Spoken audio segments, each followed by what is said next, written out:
बिहार में एनडीए की तरफ से एक भी सीट नहीं मिलने से नाराज पशुपति पारस ने मोदी कैबिनेट से इस्तीफा दे दिया।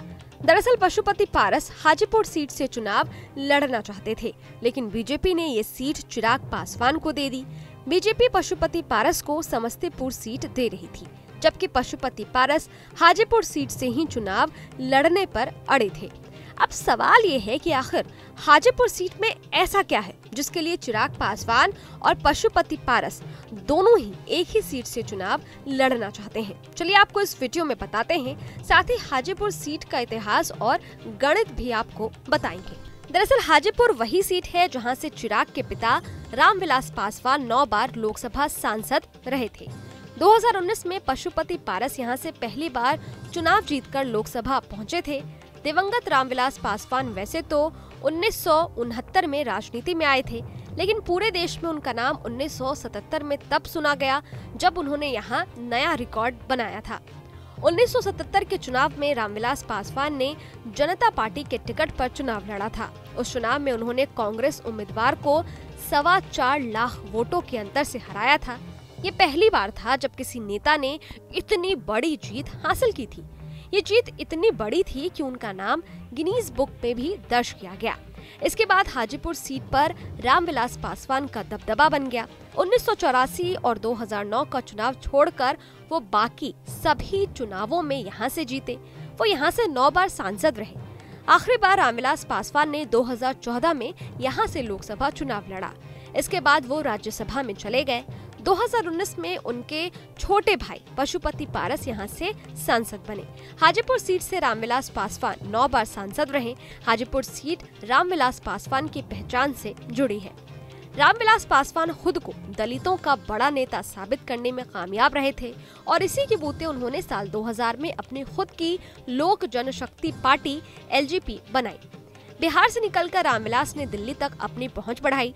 जब वो केंद्र में रेल मंत्री थे तब उन्होंने हाजीपुर में रेलवे का रीजनल ऑफिस भी खुलवाया। इससे उनकी छवि काम करने वाले नेता की बन गई। लेकिन अब जब रामविलास पासवान नहीं है तो उनकी हाजीपुर सीट पर भाई पशुपति पारस और बेटे चिराग पासवान ने दावा ठोक दिया है। पशुपति पारस यहाँ से मौजूदा सांसद हैं, जबकि चिराग अभी जमुई सीट से सांसद हैं। रामविलास पासवान की विरासत को आगे बढ़ाने के लिए ही दोनों हाजीपुर सीट से चुनाव लड़ना चाहते हैं। हालांकि एलजेपी में टूट के बाद चिराग अकेले पड़ गए थे। पशुपति पारस को दलित वोटों से उम्मीद थी, लेकिन चिराग ने फिर जन आशीर्वाद यात्रा निकाली। उनकी यात्रा को अच्छा समर्थन मिला। यात्रा के दौरान चिराग ने खुद को अपने पिता रामविलास पासवान का असली राजनीतिक उत्तराधिकारी बताया, जबकि पार्टी तोड़ने वालों को विश्वासघाती बताया। इतना ही नहीं, चिराग भले ही एनडीए में नहीं थे, लेकिन उन्होंने कभी बीजेपी पर बड़े हमले नहीं किए। उन्होंने खुद को पीएम मोदी का हनुमान भी बताया। पिछले साल जुलाई में चिराग पासवान दोबारा एनडीए में आ गए थे और आते ही उन्होंने सबसे पहले हाजीपुर सीट पर अपना दाव ठोक दिया था। रामविलास पासवान दलितों के बड़े नेता थे। उनके बेटे चिराग को जन आशीर्वाद यात्रा के दौरान जिस तरह का समर्थन मिला था, उससे समझा जाता है कि एलजेपी का कोर वोटर अब भी उनके साथ ही है। बिहार की जातिगत जनगणना के मुताबिक राज्य में दलितों की आबादी 20% के आसपास है। इसमें भी पासवान महज 5.5% ही है। पासवान वोटर्स ही एलजेपी का कोर वोटर रहा है। दलितों की उपजातियों का बहुत ज्यादा समर्थन ना तो कभी रामविलास पासवान को मिला, इसलिए चिराग को भी इसका समर्थन मिलने की बहुत ज्यादा उम्मीद नहीं है। लेकिन चिराग के आने से एनडीए को 5 से 6% वोट मिलने का अनुमान जरूर है, जो उनके लिए बूस्टर डोज की तरह काम करेगा। इसके अलावा चिराग पासवान ने साल 2020 के बिहार विधानसभा में लोक जनशक्ति पार्टी को बिना किसी गठबंधन के चुनाव मैदान में उतारा था। उन चुनावों में पार्टी को केवल एक सीट पर जीत मिली थी, लेकिन करीब 7% वोट मिले थे। पार्टी में टूट के बाद से चिराग पासवान के गुट ने साल 2021 के अंत में बिहार में 2 सीटों पर विधानसभा उपचुनाव लड़ा था।